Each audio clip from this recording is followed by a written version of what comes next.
Hello everyone. Welcome to शिक्षा और अध्ययन। तो हम यहाँ पे 8th क्लास का हिस्ट्री जो है पढ़ रहे हैं और आज जो है छठा पार्ट है हमारा। तो छठा जो है इसमें लेसन होगा, इसमें तो कोई जो है डाउट ही नहीं है कि इसमें 6th लेसन में हम जो है आज पहुँच चुके हैं। और आज हम इस लेसन को लगभग इस लेसन को पढ़ चुके हैं, बट यहाँ पे कुछ ऐसी स्टेट्स की, ऐसे राज्यों की बात करेंगे आज के लेसन में जिसमें जो क्या हुए थे, एक तरीके से मुग़ल साम्राज्य के अंतर्गत थे, लेकिन जब भी उनको नवाब बना के या वो अपने अधीन जो अपने उनके अधीन होते थे, जो राज्य उनको वो बनाकर भेजते थे दिल्ली से, तो वो क्या करते थे, अपने आप को स्वतंत्र कर लेते थे। और बाद में आपसी झगड़ों के चलते और जो अंग्रेज़ों का जो हस्तक्षेप इस समय पर बहुत ज़्यादा हो चुका था, ठीक है, पुर्तगालियों का काफ़ी हद तक हो चुका था। तो इस तरीके की चीज़ों के चलते हुए क्या हुआ, जो वो राज्य थे वो स्वतंत्र होते गए थे और फिर बाद में वो अंग्रेज़ जो है उनको अपने अधीन जो है करते गए थे। तो ये चीज़ें हम जो है 18वीं सदी के भारत में पढ़ेंगे। इसके बाद 3 वीडियोज़ और बचेंगे हमारे। उसके बाद अगर आप ये कहेंगे कि आप इनकी एक्सरसाइज बनाइए तो हम इनकी एक्सरसाइज भी बनाएंगे, नहीं तो हम 8th क्लास की साइंस को स्टार्ट करेंगे हम कुछ थोड़ा सा यूनिक तरीके से, या फिर सेम यही तरीका जो है फॉलो किया जाएगा। तो बात करते हैं 18वीं शताब्दी के दौरान भारत में आर्थिक गतिविधियों का जो है काफ़ी बोलबाला हुआ था। मतलब जो इकोनॉमिक जो कंडीशन थी हमारी वो काफ़ी अच्छी थी उस समय पर। वो इस तरीके से हमारे यहाँ पे सूती और रेशमी कपड़ा, मसाले, नील की खेती अच्छी होती थी, शक्कर, औषधियाँ और भी बहुमूल्य रत्न, इस तरीके की चीज़ें यहाँ पे काफ़ी थी। जो विदेशी जो थे या विदेशी इन्वेडर्स यानी कि विदेशी जो आक्रमणकारी थे उनको अट्रैक्ट करने के लिए काफ़ी मतलब बहुत ही ज़्यादा मतलब अच्छी जो है यहाँ पे चीज़ें उस समय पर स्थापित हो चुकी थी। 18वीं शताब्दी को कुछ विदेशी इतिहासकार यानी कि जो फॉरेन हिस्ट्रियंस हैं वो अंधकार काल कहते हैं, परंतु ये बात बिल्कुल भी सही नहीं है। विदेशी जो कंपनियां हैं अपना व्यापार करने के लिए यहाँ पे आई थी, लेकिन उन्होंने भारत में अपना जो है क्या कर लिया था, बंगाल के अंदर अपना जो है क्या कर लिया था, व्यापार करना शुरू कर दिया था। और वहाँ पे एक तरीके से वो स्टेबल हो चुके थे और बंगाल से ही उन्होंने अपना जो है आधिपत्य स्थापित करना शुरू कर दिया था। सबसे पहले उन्होंने हमारी राजनीति में हिस्सा लेना शुरू कर दिया था। और आप ये समझें प्यारे बच्चों, जब भी किसी देश के इंटरनल जो मामले होते हैं, आंतरिक जो मामले होते हैं, जिस प्रकार से राजनीति की अगर बात करें, जो आंतरिक मामले होते हैं, जब उनमें कोई दूसरा आने लग जाता है, मान लीजिए आपका घर है, आपके घर के मामलों को दूसरा कोई आके सुलझाने की कोशिश करता है, तो ये समझ लीजिए आपके घर वालों में ही कोई ना कोई प्रॉब्लम ज़रूर है ना। तो हम बात करते हैं अभी मुख्य जो बिंदु रहेंगे यहाँ पे वो क्या रहेंगे। 18वीं शताब्दी में भारत की स्थिति कैसी थी, तो कुछ आपको आइडिया हो गया होगा कि किस तरीके की स्थिति थी। मराठा साम्राज्य का उत्कर्ष, जो कि 1674 में छत्रपति शिवाजी जो मराठा साम्राज्य की जिन्होंने नींव रखी थी, ठीक है, रायगढ़ में उनका राज्याभिषेक हुआ था। ये तो बात हम पहले से ही जानते हैं, इसका जवाब तो आप हाँ पढ़ेंगे। और बहुत सारी चीज़ें आप पहले से जानते हैं इस लेसन में जो दी गई हैं, ठीक है। तो इसलिए थोड़ा सा जल्दी भी चलेंगे आप हम, क्योंकि स्टेप बाय स्टेप जब आप चीज़ों को पढ़ते हैं तो आपको चीज़ें समझ में भी आती हैं, ऐसी कोई बात नहीं है। फिर पानीपत के तीसरे युद्ध की भी बात होगी यहाँ पे, ठीक है। पहले ही बता दीजिए आप मुझे, पानीपत का तीसरा युद्ध किसके बीच में हुआ था। अफ़गानी जो सरदार था या अफ़गानिस्तान का शासक था अहमद शाह अब्दाली, और दूसरे कौन थे, मराठे और अहमद शाह अब्दाली के बीच में पानीपत का तीसरा युद्ध हुआ था। और ये कब हुआ था, ये तो आप ही बता दीजिए मुझे कब हुआ था, बाकी आपको आगे जानने को मिल भी जाएगा। सबसे पहले हम यही इसमें सबसे मेन टॉपिक है प्रमुख राज्य, मतलब उन राज्यों की बात की जाएगी जिनके शासकों ने अपने मुग़ल साम्राज्य के जो 1607 है ना, 1607 में किसकी मृत्यु हुई थी, औरंगज़ेब की मृत्यु हुई थी। और औरंगज़ेब की मृत्यु के बाद ऐसा कोई भी जो है मुग़ल शासक नहीं हुआ जो स्थिरता रख सकता था अपने साम्राज्य में। अपने साम्राज्य में स्थिरता नहीं रख पा रहे थे मुग़ल शासक, और इनके बाद जो है जो भी राज्य का जो जिसको भी ये नवाब बनाते थे, जिसको भी ये सामंत बनाते थे, वो क्या कर लेते थे, बड़े राज्यों के तो कर ही कर लेते थे, छोटे राज्यों के अधिकारी भी जो है अपने आप को स्वतंत्र घोषित कर लेते थे। तो ये जो है उन राज्यों के बारे में पढ़ेंगे किस किस प्रकार से उन्होंने अपने आप को स्वतंत्र कर लिया था। विदेशी आक्रमणों के कारण क्या थे, जो विदेशी शक्तियां भारत में आई थी, विदेशी आक्रमण जो भारत में हुए थे उन्होंने क्यों किए थे, तो इसका कुछ रीज़न तो आपको पता ही चल गया होगा, क्योंकि 18वीं शताब्दी में भारत जो है काफ़ी समृद्ध हो चुका था, काफ़ी चीज़ें थी भारत में अट्रैक्ट करने के लिए, विदेशी जो इन्वेडर्स थे, विदेशी जो आक्रमणकारी थे। 18वीं शताब्दी के शुरुआत में ही भारत में जो मुग़ल साम्राज्य वो काफ़ी बिखर चुका था, क्योंकि 1707 में ही मृत्यु हो चुकी थी औरंगज़ेब की। मुग़ल शासकों ने जिस कूटनीति का सहारा लेकर साम्राज्य को संगठित किया था, उसका औरंगज़ेब और शाहजहां की कट्टर जो धार्मिक नीति थी और गैर मुस्लिमों पर अत्याचार करना था, ये चीज़ें उनको लेके डूब गई थी मुग़लों को।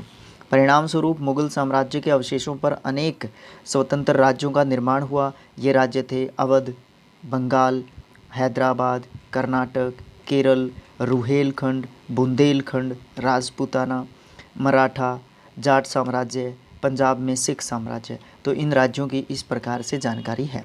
सबसे पहले सबसे उत्कृष्ट जो साम्राज्य है उसकी बात करते हैं, और इसने हमने पिछले लेसन में पढ़ा भी था कि किस तरीके से पूरे भारत में इन्होंने सिर्फ दक्षिण भारत पर ही नहीं, पूरे भारत पर एक समय पर जो है शासन किया था।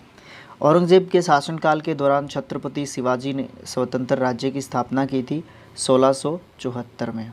ठीक है, 1674 में। ये हम पढ़ चुके हैं पहले भी, लेकिन बार बार जब आप चीज़ों को रिवाइज़ करेंगे तो आपको अच्छे तरीके से ध्यान में रहेगी।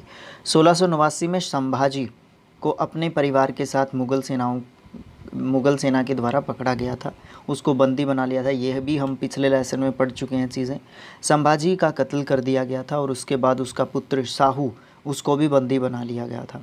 संभाजी की मृत्यु के बाद राजा राम, जिसने शासन किया था 1689 से 1700 तक, ठीक है, मराठों का राजा बना। उसके नेतृत्व में मराठों ने अपना संघर्ष जारी रखा।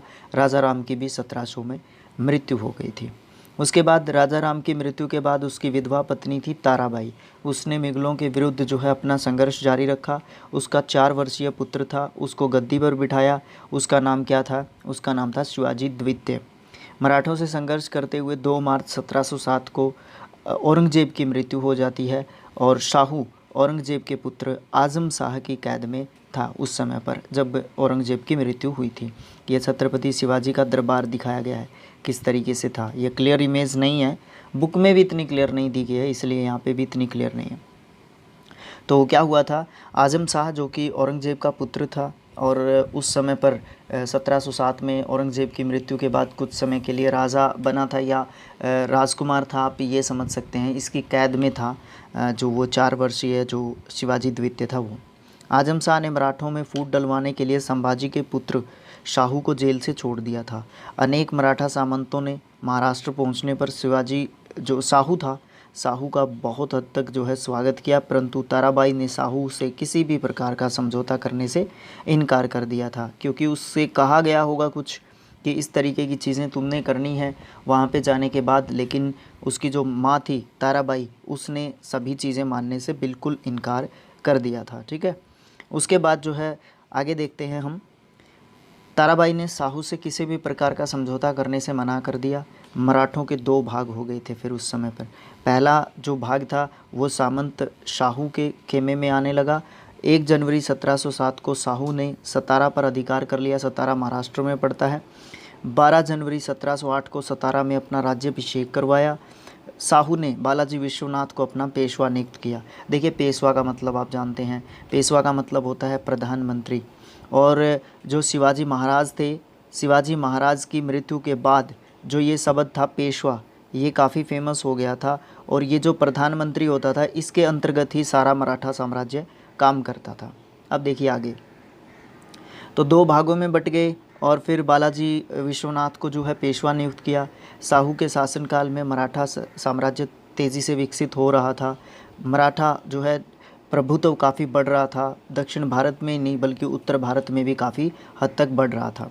15 दिसंबर 1749 को छत्रपति साहू जी का, शिवाजी तो काफ़ी समय पहले ही गुजर चुके थे, छत्रपति साहू जी का देहांत हो जाता है। ये छत्रपति एक टाइटल है, एक उपाधि है, ठीक है।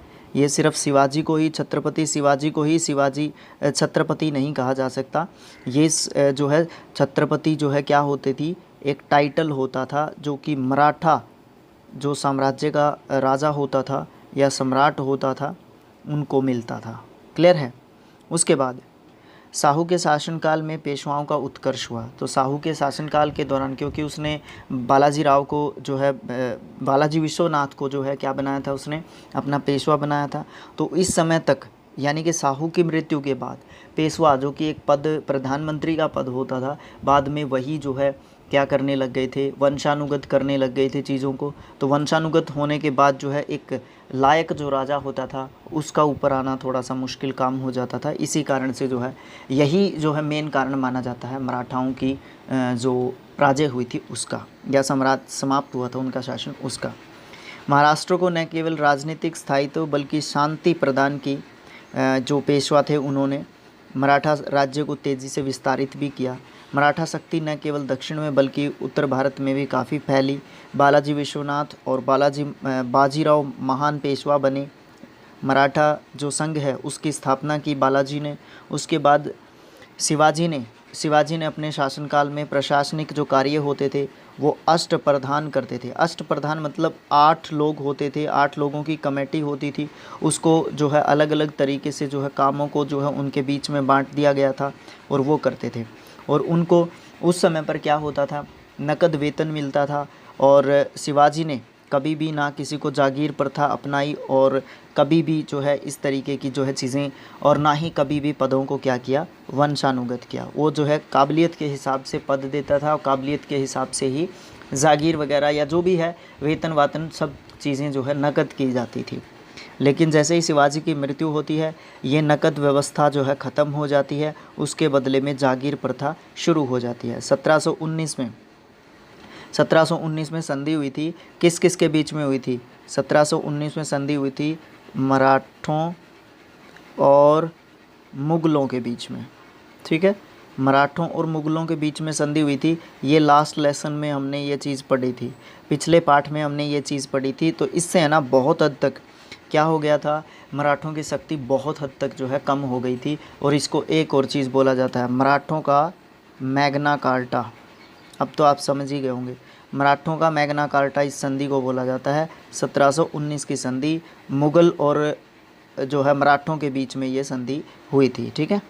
अब इस संधि के अनुसार जो है चौथ जो कि चौथा हिस्सा होता था, 1/4 हिस्सा होता था, कर के रूप में देना पड़ता था। और सरदेशमुखी ये भी एक प्रकार का कर होता था जो किसी राज्य को देना पड़ता था, दूसरे राज्य को जो अधीन हो जाता था उसके। तो इस 1719 की जो संधि थी उसके अधीन मराठों के बहुत सारे राज्य, बहुत सारा क्षेत्र जो है उनको संधि के अनुसार किसको देना पड़ गया था, मुग़लों को देना पड़ गया था। तो उसका सरदेशमुखी और चौथ भी जो है उन्हीं को जाता था। तो राज्य की जो आय है ना, आय वो कम होने लग गई थी। अब तो आय कम होगी तो सुदृढ़ता भी कम होने लग जाती है। ये जो है यहाँ पे बताया गया कि कौन कौन जो है राजा कब कब हुए थे। जैसे बालाजी विश्वनाथ, बाजीराव, माधवराव प्रथम, तो इस तरीके से। और पेशवा को प्रधानमंत्री कहा जाता था, ठीक है। ये शासन की देखरेख करते थे। फिर उसके बाद क्या हुआ, उसके बाद दिल्ली जो मुग़ल दरबार था वो तो उस समय पर औरंगज़ेब की मृत्यु, जैसे ही 1707 में औरंगज़ेब की मृत्यु हुई उसी समय पर उत्तराधिकार के युद्ध जो है लगातार, उसके बाद लगातार मुग़ल साम्राज्य में या दिल्ली में लगातार जो है षड्यंत्र चलते रहते थे। मुग़ल दरबार में कह लीजिए, दिल्ली में कह लीजिए, मुग़ल शासकों में कह लीजिए, मुग़ल क्या बोलते हैं उनको, योद्धाओं में कह लीजिए, ठीक है, उनके बच्चों में कह लीजिए, उनके उत्तराधिकारियों में कह लीजिए। सही वर्ड अभी ध्यान में आया, उत्तराधिकारी। मतलब जो भी मुग़ल सम्राट बनना चाहता था उसके लिए षड्यंत्र जो है उसको करने पड़ते थे। इन षड्यंत्रों के कारण मराठों को दिल्ली दरबार में हस्तक्षेप करने का मौका मिल जाता है। 1752 में इसका फ़ायदा उठाकर सम्राट और पेशवा जो थे, मुग़ल सम्राट और पेशवा यानी कि मराठों के बीच में एक संधि दोबारा से हुई, जिसके अनुसार सम्राट ने मुग़लों के अधीन पंजाब, राजपूताना, सिंध, मुल्तान आदि से चोट लेने का अधिकार वापिस से फिर से दे दिया था। इसके बदले मराठों ने मुग़लों की आंतरिक और बाह्य सुरक्षा का उत्तरदायित्व अपने ऊपर ले लिया था। दिल्ली दरबार में हिंदुस्तानी अमीर और तुरानी अमीर दो दल बन चुके थे। ये दोनों दल एक दूसरे के विरोधी होते थे। मराठों ने हिंदुस्तानी अमीर वर्ग का समर्थन किया था, क्योंकि वो इन्हीं को, अपने ही लोगों को जो है दिल्ली का सम्राट जो है एक तरीके से देखना चाहते थे। और इसी तरीके की जो चीज़ें होती थी, इससे जो दूसरा दल था, जो कि तुरानी दल था, तुरानी दल ने क्या किया, विदेशी लोगों की सहायता लेना शुरू कर दिया। और विदेशी लोगों को, जैसे कि विदेशियों में आप अफ़गानिस्तान के राजा अहमद शाह अब्दाली की बात करें, तो उस जैसे राजाओं को भारत पर आक्रमण करने के लिए एक तरीके से प्रेरित कर दिया। और अपने ही लोगों को मरवाने की, या फिर जो तुरानी जो दल था उसने क्या किया, इन लोगों को जो है काउंटर अटैक करने के लिए उनके ऊपर क्या कर दिया, विदेशी लोगों से सहायता लेना शुरू कर दिया। और उसमें सबसे पहला नाम जो किसका आता है, अहमद शाह अब्दाली का आता है। फिर बात करते हैं पानीपत के तीसरे युद्ध की। तो मैंने कहा था कि आपको पानीपत का तीसरा युद्ध कब हुआ था, तो आप जो है बता सकते हैं जो है कब हुआ था। तो ये कब हुआ था, ये 1761 में हुआ था पानीपत का तीसरा युद्ध। पहला और बता देता हूँ मैं आपको, 1526 में हुआ था बाबर और इब्राहिम लोदी के बीच में। ये भी हम पहले ही लेसन में पढ़ चुके हैं, ठीक है। तो आप बताएंगे दूसरा युद्ध कब हुआ था और किस किस के बीच में हुआ था। पानीपत का दूसरा युद्ध कब हुआ था और किस किस के बीच में हुआ था, ठीक है। तो इसमें जो है पानीपत के तीसरे युद्ध में क्या होता है, अहमद शाह अब्दाली जो है भारत पर आक्रमण कर देता है, और जो मराठे होते हैं उनके बीच में और अहमद शाह अब्दाली के बीच में ये युद्ध होता है, ठीक है। और पेशवा था उस समय पर बालाजी बाजीराव, और उसका चचेरा भाई था सदाशिव राव भाऊ। उसने जो है, इन दोनों ने मिलकर जो है अब्दाली का जो है आक्रमण रोकने की कोशिश की, बट नाकाम सिद्ध हुए। इसमें बहुत सारे लोग मारे गए, इसमें बहुत सारी जो मराठा शक्ति है वो बहुत छिन्न भिन्न हो चुकी थी यहाँ पे, और जो पेशवा है उसकी भी शक्ति काफ़ी कमज़ोर हो चुकी थी। और इसका रिज़ल्ट क्या निकला, अहमद शाह अब्दाली जो है यहाँ पे जीत गया, और उत्तर भारत से जो मराठा जो शक्ति थी उसका एक तरीके से खात्मा हो चुका था। तो ये जो है मराठा साम्राज्य के बारे में बताया गया है। यहाँ पे टोटल 10 साम्राज्यों के बारे में या राज्यों के बारे में बात, साम्राज्य नहीं राज्य, 10 राज्यों के बारे में यहाँ पे बात की गई है। तो सबसे पहला और सबसे बड़ा जो साम्राज्य ही था एक तरीके से, मराठा तो साम्राज्य ही था। जो इनमें सबसे महत्वपूर्ण जो राज्य था वो मराठा राज्य था। और इस प्रकार से इसका अंत तो नहीं कहूँगा, बट कुछ हद तक इनकी उत्तर भारत से आप ये कह लीजिए कि इनकी शक्ति बिल्कुल ख़त्म हो चुकी थी। दूसरे नंबर पे बात करते हैं किसकी, बंगाल की। तो 1717 में मुर्शीद कुली खान, ये जो है बंगाल के सूबेदार बनाए गए थे मुग़लों की तरफ से। उन्होंने मुग़ल साम्राज्य की पतनावस्था का लाभ उठाकर अपने आप को स्वतंत्र शासक घोषित कर दिया, लेकिन वो मुग़ल सम्राट के सेवक के रूप में व्यवहार करते हुए उसने वार्षिक भेंट यानी कि कर देना जरूर जो है जारी रखा। उसने बंगाल में शांति और की स्थापना की और विद्रोही जमींदारों के ऊपर नियंत्रण रखा। मुर्शीद कुली खां 1727 में उसकी मृत्यु हो जाती है। उसके बाद उसका दामाद आता है शुजाउद्दीन, बंगाल का जो है शासक बनता है। 1739 में उसका अयोग्य पुत्र आता है सरफराज खान, ये बंगाल का शासक बनता है, जिसको हटाकर अलीवर्दी खान ने बंगाल के नवाब की जो है नवाबी जो है प्राप्त कर ली थी। उसके बाद 1740 में बंगाल का स्वयं को वो अपने आप को बंगाल का जो है स्वतंत्र शासक जो है घोषित कर देता है। उसके शासनकाल में यूरोपीय कंपनियां जो है भारत में आना शुरू हो गई थी, अपना प्रचार प्रसार करने लग गई थी व्यापार के बहाने।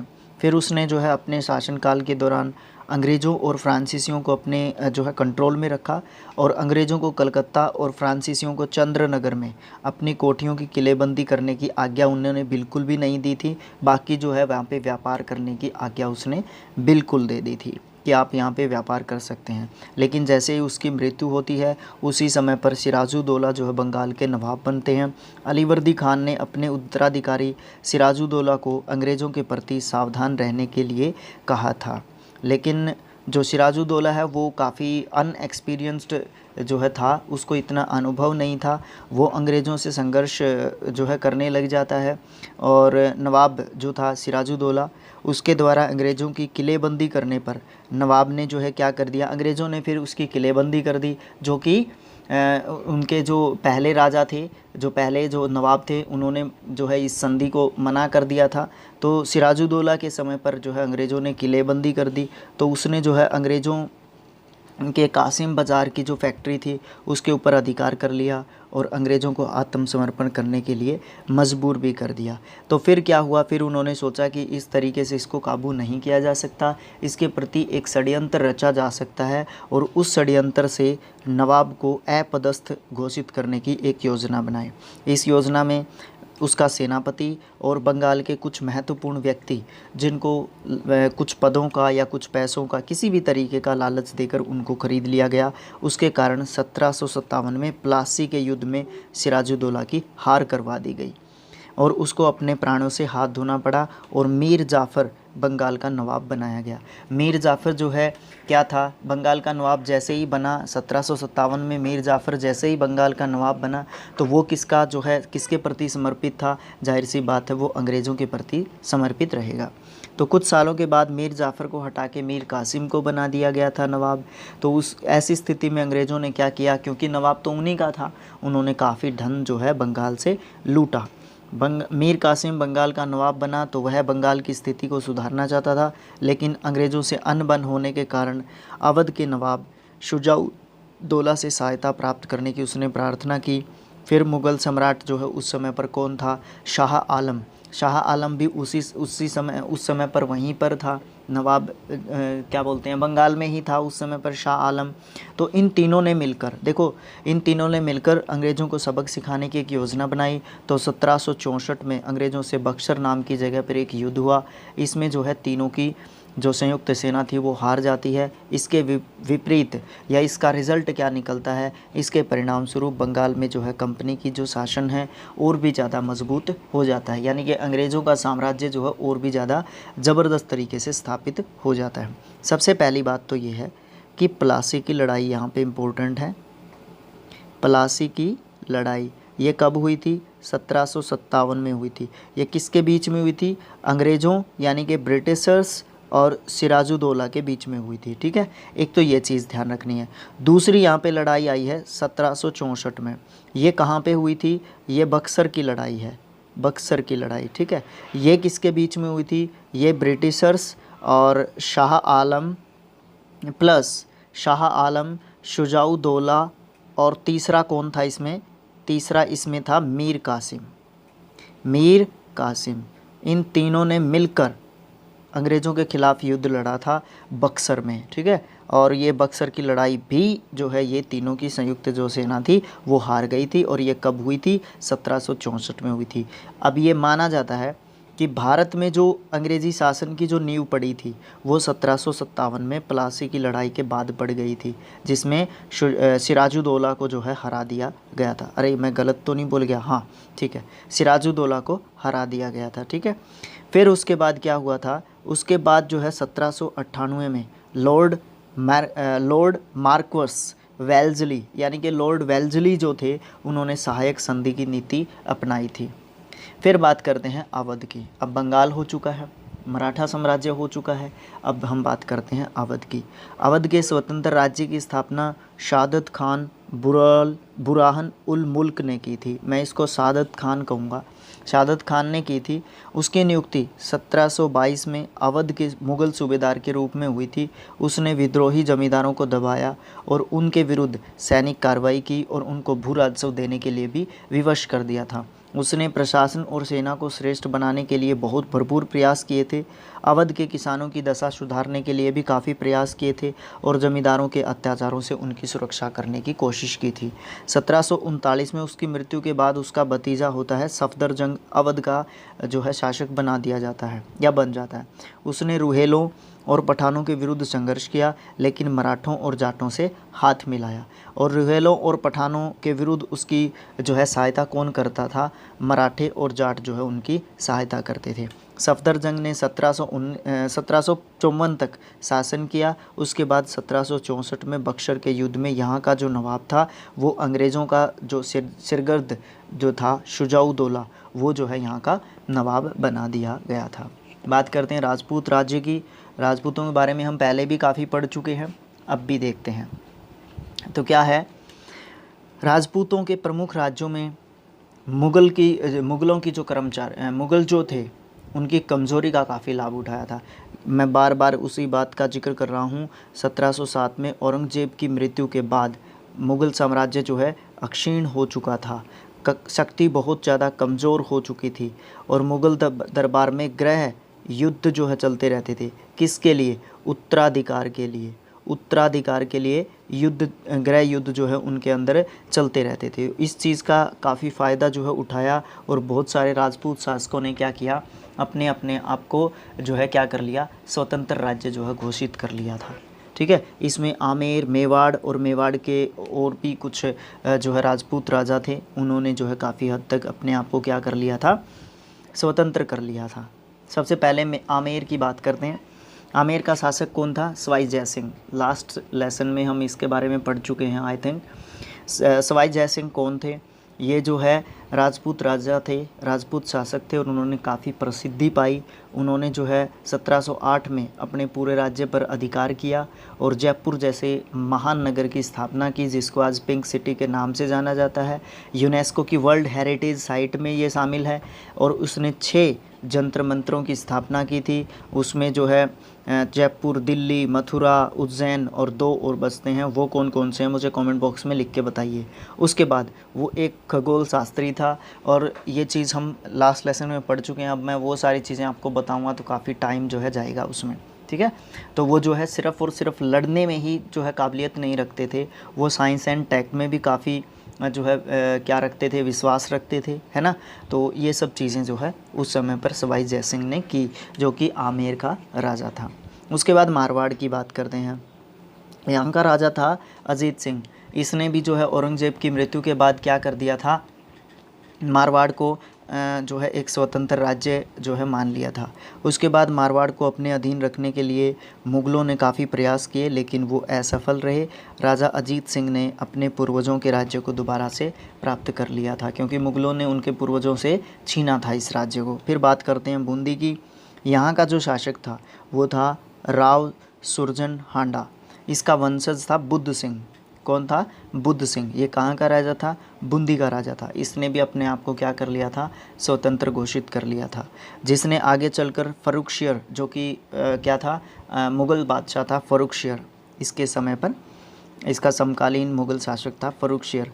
उसने जो है इसको मान्यता दे दी थी कि ठीक है भाई, तू अपने राज्य में रह।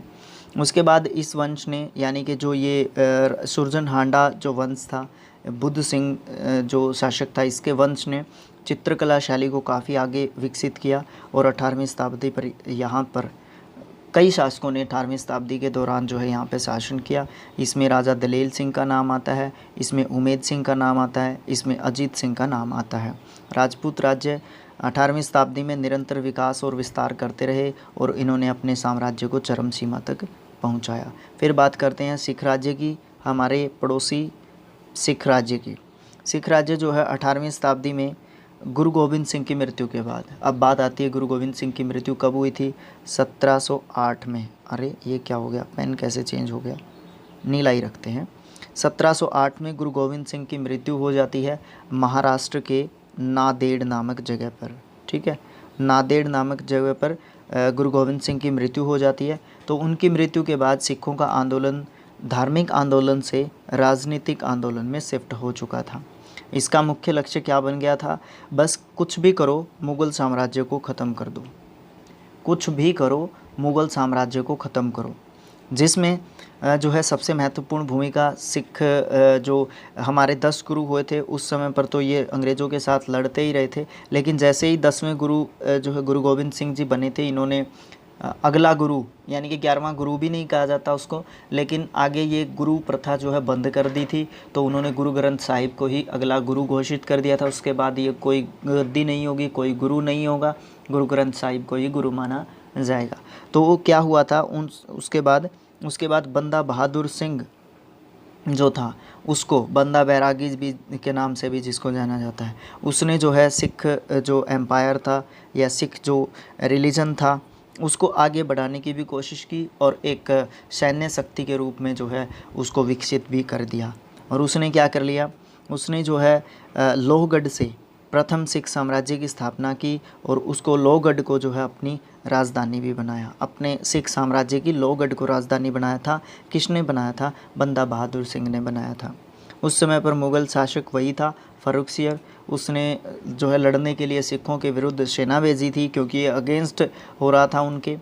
बंदा बहादुर सिंह को बंदी बना लिया गया और 1716 में बंदा बहादुर सिंह का निर्दयता से मृत्यु कर दी गई, वध कर दिया गया।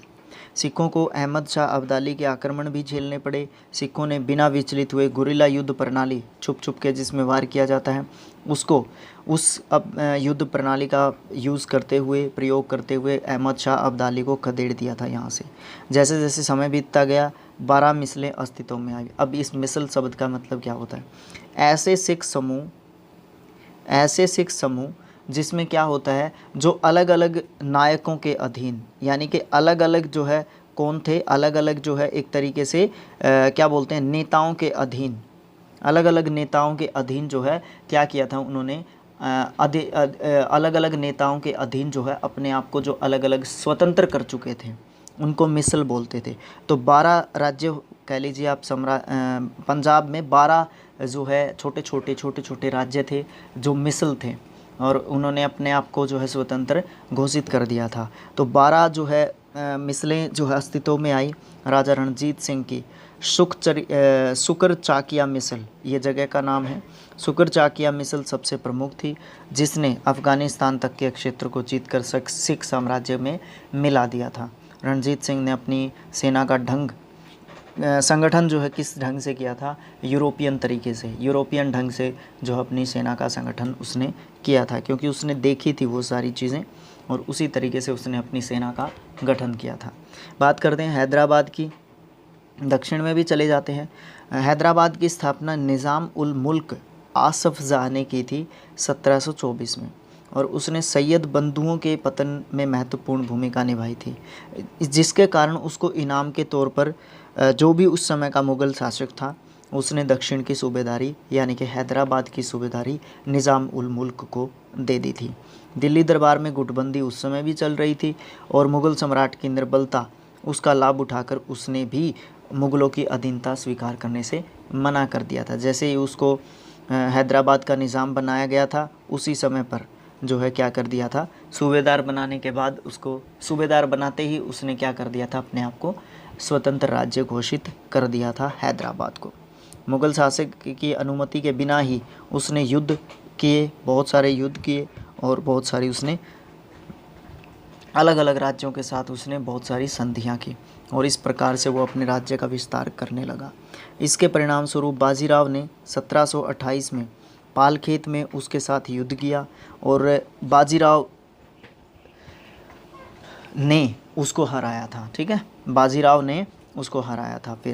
फिर क्या हुआ, जिसके कारण मराठा संघ को चौथ और सरदेश भी देना उसने स्वीकार किया और 1748 में निज़ाम की मृत्यु हो गई थी। उसकी मृत्यु के बाद उसका नासिर जंग और उसका पुत्र था उसका नासिर जंग और उसका पोता था मुजफ्फर जंग, उसमें जो है उन दोनों में हैदराबाद के सिंहासन के लिए गृह युद्ध शुरू हो गया था। इसका फ़ायदा उठाया किसने? एक तो अंग्रेज़ों ने और एक फ्रांसीसियों ने। अब क्या हुआ, फ्रांसीसियों ने तो मुजफ्फर जंग का साथ दिया और अंग्रेज़ों ने नासिर जंग का साथ दिया और फिर फ्रांसीसियों ने एक षड्यंत्र के तहत नासिर जंग का वध कर दिया और मुजफ्फर जंग को गद्दी पर बैठा दिया। आगे चलकर ये कमज़ोर शासक सिद्ध हुए तो उसके बाद हैदराबाद की स्थिति कमज़ोर होती चली गई। 1798 में निज़ाम अली ने अंग्रेज़ों से सहायक संधि कर ली। उसके बाद हैदराबाद जो है अंग्रेज़ों के अधीन चला गया। इस प्रकार से अंग्रेज़ जो है एक राज्य के बाद एक राज्य छोटा सा टुकड़ा हो, राज्य हो, आपस में लड़ाते थे और फिर क्या करते थे, अपने अधीन करते जाते थे। अगले राज्य की बात करें तो कर्नाटक है। कर्नाटक की बात करें तो मुग़ल साम्राज्य की कमज़ोरी का ही फ़ायदा उठाया था। यहाँ का सूबेदार था सादत उल्ला खान। इसने जो है अपने आप को स्वतंत्र घोषित कर दिया था। सादत उल्ला खान के बाद दोस्त अली खान यहाँ का नवाब बना, लेकिन हैदराबाद की तरह कर्नाटक में भी उत्तराधिकार का युद्ध शुरू हो गया था। दोस्त अली खान की मृत्यु के बाद अनवरदीन नवाब जो है यहाँ का बना, और उसके बाद उसका दामाद चंदा साहब ने कर्नाटक की गद्दी का दावा पेश किया। उसके बाद गद्दी प्राप्त करने के लिए सहायता दी थी फ्रांसीसियों ने। किसको सहायता दी थी? इसको क्या नाम लेते हैं इसका, चंदा साहब को।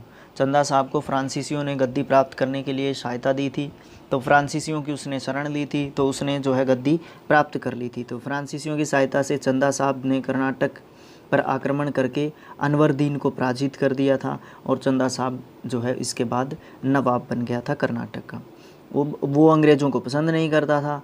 वो फ्रांसीसियों के पास गया था, तो अंग्रेज़ उसको वैसे भी पसंद नहीं करेंगे, ठीक है। तो अंग्रेज़ों और पुर्तगालियों के बीच में तो जो है इनके बीच में, फ्रांसीसियों के बीच में तो जो है युद्ध चलते ही रहे थे, है ना। तो बात करते हैं अंग्रेज़ और पुर्तगालियों के बीच में जो है 3 युद्ध हुए थे कर्नाटक के, ठीक है, 3 युद्ध। तो ये आपस में एक दूसरे को पसंद ही नहीं करते थे। तो फिर क्या हुआ, उन्होंने अंग्रेज़ों ने क्या किया, चंदा साहब की राजधानी जो थी अरकार्ट इस पर आक्रमण कर दिया, और उसके बाद उसकी हत्या कर दी। फिर क्या हुआ, फिर जो कर्नाटक है, अब अंग्रेज़ों ने हत्या कर दी, तो अंग्रेज़ों ने क्या कर लिया, उस राज्य पर कब्ज़ा कर लिया। किस पर? कर्नाटक पर। फिर क्या हुआ, कर्नाटक और हैदराबाद की राजनीतिक स्थिति ठीक नहीं थी, तो अंग्रेज़ियों और उसी समय पर अंग्रेज़ों और जो ये थे ना पुर्तगाली, इनके बीच में युद्ध हुए थे, फ्रांसीसियों के बीच में युद्ध हुए थे। तो ये कितने युद्ध हुए थे? ये 3 युद्ध हुए थे। बात करते हैं जाट साम्राज्य की, इसके बारे में भी हम पढ़ चुके हैं। गोकुल जो था, गोकुल ने जो है इकट्ठा किया था मथुरा के आसपास के जो क्षेत्र थे वहाँ पर, ये उसी स्टोरी के बारे में बात करता है, ठीक है। उसके बाद जो है राजा राम चूड़ामल, गोकुल की मृत्यु हो जैसे ही हो जाती है, सबसे पहले जो जाट साम्राज्य था उसकी स्थापना जो है किसने की थी? गोकुल ने की थी, ठीक है। तो गोकुल, जैसे ही गोकुल शहीद हो गया था, उसके बाद जो है राजा राम चूड़ामल इन सब ने जो है काफ़ी संघर्ष किए, और चूड़ामल के बाद बदन सिंह, और फिर उसका पुत्र आया था राजा सूरजमल, या महाराजा का टैग भी इनको दिया जाता है। महाराजा की उपाधि भी जो है इनको दी गई है। तो महाराजा सूरजमल, जो कि आप पिक्चर में देख सकते हैं, बड़े महान राजा हुए थे। ये दिल्ली के आसपास की जो जगह है, इसके हमारे हरियाणा के एक तरीके से कह सकते हैं आप, ठीक है। तो वही फ़र्रुखशाह ने जो है क्या किया था, फ़र्रुखशाह जो है उस समय पर राजा होता था इनके जो जाट साम्राज्य था उसके अगेंस्ट में, ठीक है। और फ़र्रुखशाह ने क्या किया, जाटों की शक्ति जैसे जैसे बढ़ रही थी, इकट्ठे होकर लड़ना चाहते थे ये लोग। तो फिर क्या हुआ था, सिखों के साथ या फिर क्या बोलते हैं राजपूतों के साथ, है ना, आपस में जो है अंग्रेजी जो जिस प्रकार से अंग्रेज़ जो नीति खेलते थे ना, फूट डालो और राज करो, इस तरीके की नीति जो है फ़र्रुखशाह ने भी खेलने की कोशिश की, बट वो अपनी नीति में सफल नहीं हो पाया, ठीक है। उसके बाद हम बात करते हैं, इसमें और भी बहुत सारे राजा हुए, बहुत सारे नेता हुए। तो क्या हुआ, जवार सिंह, रतन सिंह, केसरी सिंह, रणजीत सिंह, ये काफ़ी फेमस जो है जाट नेता रहे, और आखिरी तक जो है ये लड़ते भी रहे। लेकिन एक समय ऐसा आया था जिस समय पर जो जाट साम्राज्य है वो, जाट राज्य है वो ख़त्म भी हो गया था। फिर अंग्रेज़ों ने तो पूरे भारत पे कब्जा कर ही लिया था। फिर बात करते हैं रुहेलखंड की। रुहेलखंड और बंगश पठानों के राज्यों की स्थापना 17वीं शताब्दी के अफ़गानों के विस्थापन का परिणाम थी। विस्थापन मतलब यहाँ से उनको भेज दिया गया था, ठीक है। रुहेलखंड और बंगश पठानों की, बंगश जो है वैसे तो गायन से संबंधी एक रचना होती है, ठीक है। तो बंगश पठान और जो रुहेलखंड था, उन राज्यों की स्थापना कैसे हुई थी? तो 17वीं शताब्दी में क्या हुआ था, कुछ अफ़गान थे, उनको जो है यहाँ से हटा दिया गया था, विस्थापित कर दिया गया था, भगा दिया गया था। तो रुहेलखंड और बंगश पठान राज्यों की स्थापना हुई थी। अफ़गानिस्तान में 18वीं सदी के मध्य में राजनीतिक और आर्थिक अस्थिरता पैदा हो गई थी और फिर क्या हुआ, बहुत बड़ी संख्या में अफ़गानी रोह घाटी में विस्थापित हो गए थे। मतलब वो क्या हो गया था, जगह चेंज कर ली थी उन्होंने, रोह घाटी के अंतर्गत या रोह घाटी के आसपास जो है जाकर वो बस गए थे, वहाँ से खदेड़ दिए गए थे। कुछ समय के बाद अवध के शासक ने अंग्रेज़ों के सहयोग से इनको ख़त्म कर दिया था। नादिर शाह, जो कि मुग़ल साम्राज्य का उस समय पर राजा होता था, सम्राट होता था, तो नादिर शाह के आक्रमण के बाद उत्तर भारत में भी अराजकता की स्थिति जो है पैदा हो गई थी। फिर क्या हुआ उत्तर भारत में, ठीक है, उसका लाभ उठाते हुए मोहम्मद खान ने रुहेलखंड के एक छोटे से राज्य की स्थापना की थी। रुहेलखंड की स्थापना किसने की थी? मोहम्मद खान नाम के व्यक्ति ने की थी। फिर क्या हुआ, यह क्षेत्र हिमालय की तलहटी के उत्तर में कुमायूं की पहाड़ियों और दक्षिण में गंगा नदी के बीच में स्थित था। मतलब दक्षिण में आप देखिए, ये उत्तर है, ये दक्षिण है। यहाँ पे तो क्या था, यहाँ पे दक्षिण में हिमालय की पहाड़ियाँ और उत्तर में कुमायूं की पहाड़ियाँ, और उत्तर में हिमालय और कुमायूं की पहाड़ियाँ और दक्षिण में क्या था, गंगा नदी। दक्षिण में क्या था इस राज्य के, गंगा नदी। तो यहाँ तक जो है रुहेलखंड जो है फैला हुआ राज्य था। उसके बाद क्या हुआ, उसके बाद इस राज्य को आगे चलकर जाटों और अवध के शासकों ने और बाद में मराठों और फिर अंग्रेज़ों के हाथों में जो है इसको पराजित होना पड़ा। तो बार बार जो है इस राज्य के ऊपर काफ़ी जो है अलग अलग वंशों ने कह लीजिए या अलग अलग राज्यों ने कह लीजिए इसके ऊपर कब्जा करने की लगातार कोशिश की। रुहेलखंड ब्रिटिश भारत के 9 प्रशासनिक मंडलों में से एक था। यह भारत के उत्तर प्रदेश में है। इसके अंतर्गत मुख्य रूप से बिजनौर, मुरादाबाद, बदायूं, बरेली, पीलीभीत, शाहजहांपुर, रामपुर, ये सब ज़िले जो है आते हैं। दिल्ली से पूर्व की ओर फर्रुखाबाद में एक अफ़गान सरदार होते थे, मोहम्मद खान बंगश। इसने स्वतंत्र राज्य की स्थापना की थी। फिर इसकी कमज़ोर होती हुई सत्ता का लाभ उठाते हुए मुग़लों की कमज़ोर होती हुई सत्ता का लाभ उठाते हुए अलीगढ़ और कानपुर के महत्वपूर्ण भागों पर भी जो है स्वतंत्र राज्य स्थापित हो चुके थे। तो इन शॉर्ट हम यही कह सकते हैं, अभी तक 9 राज्यों के बारे में पढ़ चुके हैं, एक बुंदेलखंड बाकी है। लेकिन इस समय तक मैं आपसे एक बात कहना चाहता हूँ, क्या है, इस समय तक क्या हो गया था, बहुत सारे जो मुग़ल साम्राज्य था औरंगज़ेब की मृत्यु के बाद काफ़ी छिन्न भिन्न हो गया था। उनमें शासक बनने की होड़ लगी रहती थी। जो भी उत्तराधिकारी होते थे, एक भरपूर या प्रॉपर जो उत्तराधिकारी होता था उसको क्या पता साम्राज्य ना मिले और फिर वो दूसरे राज्यों के पास या दूसरे शासकों के पास, हालांकि इसमें ऐसा भी हुआ है कि विदेशी जो शासक होते थे यहाँ तक कि उनको भी बुला लेते थे, क्या करने के लिए, आक्रमण करने के लिए, ताकि मुझे यहाँ का राजा घोषित कर दिया जाए।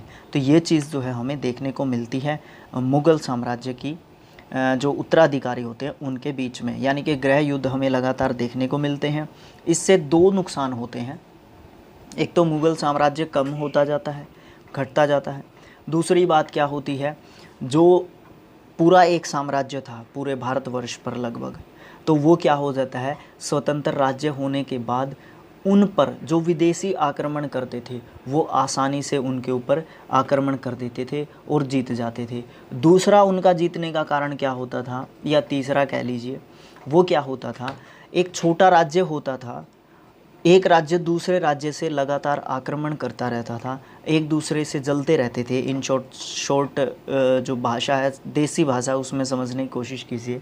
एक राज्य दूसरे राज्य से जलता रहता था, तो फिर क्या होता था, दूसरे जो विदेशी आक्रमणकारी होते थे ये उनके साथ मिल जाते थे और दूसरे राज्य को, अपने पड़ोसी राज्य को तहस नहस कर देते थे और फिर बाद में वो उनके ऊपर भी आक्रमण कर देते थे। तो इस तरीके की सिचुएशंस, इस तरीके की स्थितियाँ हमें जो है देखने को मिलती हैं।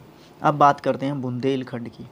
बुंदेलखंड भारत के मध्य में स्थित महत्वपूर्ण क्षेत्र था। यहाँ पर महाराजा छत्रसाल द्वारा विशाल साम्राज्य स्थापित किया गया था। 1728 में मोहम्मद खान बख्श यहाँ आक्रमण करते हैं। उसके बाद पेशवा बाजीराव ने उसकी सहायता की और बंगश को पराजित किया। आगे चलकर यह राज्य मराठा जो राज्य था उसके संरक्षण में चला जाता है। ठीक है, तो ये छत्रसाल का किला है जो कि बुंदेलखंड में है, या बुंदेलखंड साम्राज्य का एक हिस्सा था। बुंदेलखंड राज्य जो है उत्तर प्रदेश या मध्य प्रदेश राज्यों में पड़ता था। इन दोनों राज्यों के जो है कुछ क्षेत्रों में पड़ता था जो कि कॉमन थे दोनों में। इसमें उत्तर प्रदेश के मुख्य ज़िले थे महोबा, झांसी, बांदा, ललितपुर, जालौन, अमीरपुर, चित्रकूट, और मध्य प्रदेश के थे छतरपुर, सागर, पन्ना, यहाँ पे हीरा मिलता है ना, टीकमगढ़, दमोह, विदिशा, दतिया, भिंड और सतना। ये जो है मध्य प्रदेश और उत्तर प्रदेश के कुछ क्षेत्र थे जहाँ जहाँ अगर इन सभी को मिला लिया जाए तो हम क्या कह सकते थे, उसको बुंदेलखंड कह सकते थे। तो ये 10 राज्य थे जो अलग अलग तरीके से अपने आप को स्वतंत्र घोषित कर रहे थे और फिर क्या करते हैं, अपने अपने साम्राज्य की स्थापना कर लेते हैं। फिर हम बात करते हैं 18वीं शताब्दी में भारतीय समाज की अर्थव्यवस्था, राजनीतिक भी और सामाजिक और आर्थिक स्थिति कैसी थी। इसमें 5 पॉइंट सबसे महत्वपूर्ण हैं। कृषि जो थी वो परंपरागत कृषि कर रहे थे, उस व्यवस्था के बारे में बात की जाती है उस समय पर। जो ग्रामीण जो सामाजिक संरचना थी वो ज़्यादातर ग्रामीण थी, उसके ऊपर ज़्यादा डिपेंड करते थे, प्रकृति पर ज़्यादा डिपेंड करते थे। ठीक है, नेचुरल रिसोर्सेज पर ज़्यादा डिपेंड करते थे बजाय कि नई नई चीज़ों के करने के, और ये जायज़ सी बात है, ये होना भी ज़रूरी चाहिए। संयुक्त परिवार प्रणाली थी और समाज जो था, परिवार जो था, यानी कि समाज जो है पितृसत्तात्मक परिवार था, यानी कि पुरुष प्रधान समाज होता था। भारतीय समाज में मध्य वर्ग का उदय यहीं से होता है 18वीं शताब्दी से, 18वीं 19वीं शताब्दी से। ठीक है, भारतीय समाज आर्थिक दृष्टि से विषमताओं से भरा हुआ था। यहाँ पे स्वावलंबन और आत्मनिर्भरता उस समय भी पाई जाती थी। लोग ज़्यादातर कृषि व्यवसाय में लगे हुए थे। समाज में एक और जहाँ अमीर वर्ग विलासितापूर्ण जीवन व्यतीत करता था, दूसरी ओर जो दूसरा वर्ग था निर्धन वर्ग, वो किसान, काश्तकार, मजदूर, ये जनसाधारण जो था, दूसरा वर्ग जो था यानी कि निम्न वर्ग में गिन लीजिए आप इनको, तो वो जो है काफ़ी कष्ट में था। भारत में सूती वस्त्र उद्योग, पटसन उद्योग, बर्तन उद्योग, धातु उद्योग, आभूषण उद्योग, ये उच्च कोटि के थे हमारे, और ये सब चीज़ें विदेशी आक्रमणों के जो है विदेशियों के जो आक्रमण होने थे, ये सब चीज़ें इतना काफ़ी है बताने के लिए कि उस समय पर ये हमारे पास उच्च कोटि की चीज़ें होती थी, और विदेशी आक्रमण ही हमें लूटने के लिए, हमारी अर्थव्यवस्था को तहस नहस करने के लिए होते थे। भारत की राजनीतिक स्थिति भी बहुत अराजकतापूर्ण थी। आपसी संघर्ष और विदेशी आक्रमण ये लगातार हमारी अर्थव्यवस्था को राजनीतिक रूप से और आर्थिक रूप से जो है पूरी तरीके से ख़त्म करते रहे समय समय पर। इसके अलावा भारत जो है छोटे छोटे स्वतंत्र राज्यों और अर्ध स्वतंत्र राज्यों में बंटा हुआ था, जो कि मैं आपको बता चुका हूँ। इस स्थिति का लाभ जो है पुर्तगालियों ने उठाया, डचों ने उठाया, फ्रांसीसियों ने उठाया, और अंग्रेज़ों ने तो उठाया ही उठाया, सबसे ज़्यादा उठाया हालांकि अंग्रेज़ों ने, और भारत की जो सार्वभौम सत्ता थी उस पर अधिकार कर लिया। फिर बात करते हैं यूरोपीय शक्तियों की। यूरोपीय शक्तियों के लगभग एक साथ भारत में प्रवेश से इन शक्तियों का परस्पर संघर्ष का जन्म हुआ। मतलब एक साथ जो है सारे यूरोपियन इंडिया में आए थे आक्रमण करने के लिए, व्यापार के उद्देश्य से ओके, तो वो व्यापार के उद्देश्य से आए थे, बट हमारे जो राजा थे वो समझ नहीं पाए थे, वो उत्तराधिकार के चक्कर में थे सब के सब। वो जो है एक दूसरे की बहस में जो है उनको अनुमति दे देते थे। लेकिन ये जो यूरोपीय शक्तियाँ जो भारत में आई थी उस समय पर, वो आपसी संघर्ष का फ़ायदा उठाकर जो है भारत पर एक तरीके से अधिकार कर लेते हैं। और इसमें सबसे ज़्यादा सफलता किसको मिलती है? इसमें सबसे ज़्यादा सफलता अंग्रेज़ों को मिलती है, ब्रिटिशर्स को मिलती है। भारत में बहुत सारी कंपनियां आई थी, जैसे पुर्तगाली, डच, अंग्रेज़, फ्रांसीसी, डेनिश सब आए थे। आए किस लिए थे? व्यापार के लिए आए थे, लेकिन अपने पैर इन्होंने इस तरीके से फैला लिए थे, पूरे जो है भारत पर ही इन्होंने एक तरीके से कब्ज़ा कर लिया था। इसमें अंग्रेज़ सामान्यतः पूरे भारत पर अपना राजनीतिक आधिपत्य स्थापित करने में सफल रहे थे, और 1947 तक उन्होंने भारत को अपने अधीन बनाए रखा था। अंग्रेज़ों ने अपने व्यापार को काफ़ी सुदृढ़ किया। और 18वीं शताब्दी के द्वितीय दशक 18वीं शताब्दी के द्वितीय दशक में सम्राट था उस समय पर फ़र्रुख शाह। इसने व्यापारिक सुविधाएं बहुत ज़्यादा दे दी थी उनको, और उनका व्यापार इन सुविधाओं के कारण और भी ज़्यादा प्रफुल्लित हो गया था। इसके अलावा अंग्रेज़ों ने बहुत सारे षड्यंत्र किए। उसके बाद बंगाल में जो है अपना जो है पूरी तरीके से आधिपत्य जमा लिया था। बंगाल से उन्होंने शुरुआत की थी, और उसके बाद हैदराबाद और मैसूर में जो है अपने आप को फैलाते गए, और आपस में लड़वा कर अपना जो है पूरे भारत पर एक तरीके से कब्ज़ा कर लिया था। 1757 में, क्योंकि 1600 ईस्वी में जो है ईस्ट इंडिया कंपनी की स्थापना हुई थी, ठीक है।